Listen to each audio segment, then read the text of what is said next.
Milwaukee Sullivan has issued a special marine warning for nearshore waters from Port Washington, Wisconsin to Winthrop Harbor, Illinois. Lake Michigan from North Point Lake, Wisconsin to Winthrop Harbor, Illinois, 5 nautical miles offshore to mid-lake until 8:30 p.m. Central Daylight Time. At 7:01 p.m. Central Daylight Time, a strong thunderstorm located 14 nautical miles west of Milwaukee, moving southeast at 45 knots. Hazard, wind gusts to 50 knots. Source, radar indicated. Impact, small craft could be damaged and briefly higher winds and suddenly higher waves.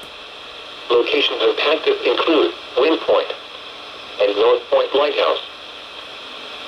Goners can expect gusty winds, high waves, dangerous lightning, and heavy rains. Boaters should seek safe harbor immediately.